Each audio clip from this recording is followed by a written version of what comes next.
Published, 6:38 Eastern Daylight Saving Time, the 24th of August 2018. Updated, 6:38 Eastern Daylight Saving Time, the 24th of August 2018. The All Blacks geared up for their Bledisloe Cup decider against Australia at Eden Park, but flank Sam Cane sat out the final training run before the Rugby Championship clash.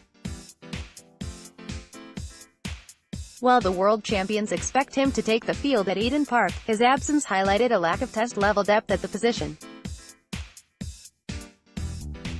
After last week's 38-13 win in Sydney, victory for the All Blacks would see them retain the Bledisloe Cup for a 15th successive season after winning it from the Wallabies in 2003. All Blacks coach Steve Hansen talks to flank Sam Cane, who may miss the clash with injury. Jack Goodhue, Cody Taylor and Tim Perry take a rest from their final training session once capped Shannon Frizzell will move on to the bench should Sevilla start on Saturday. Scrum half Aaron Smith takes time out of the captain's run-to-hand assigned ball to a fan. Cane sat out the session on Friday after picking up a knee injury the previous day, but Captain Kieran Reid told reporters the decision was purely a precaution. "It's just precautionary and he's having a day off today," Reid said.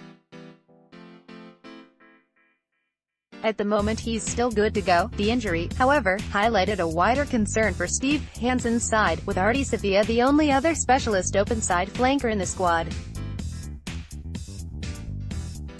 Sevilla would likely start if Cane is ruled out, with blindside flanker Shannon Frizzell expected to move on to the bench, but there is some doubt as to who would be called into the side if the flanker was out for any length of time. Canterbury Crusaders' Matt Todd is the only other specialist, number 7 in New Zealand with test experience, but was overlooked for the squad after he took up a short-term contract in Japan.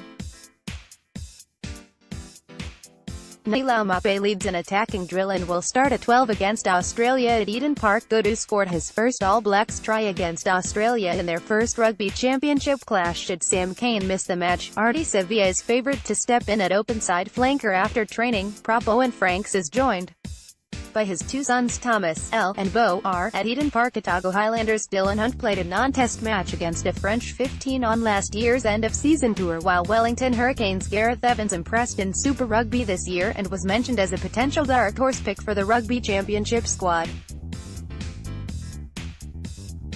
The issues with Cane aside, Reid said the All Blacks had to be wary of a Wallabies backlash after the barrage of criticism they faced this week in the wake of the Sydney defeat. "Every week we need to be prepared, and especially against a team that's coming off a loss," Reid said. "We know the challenge, we've focused on that quite heavily, but more on us. We have to get our performance right. If we get that right, hopefully it will dictate things on the scoreboard." The squad are aiming for a third successive Rugby Championship title this season.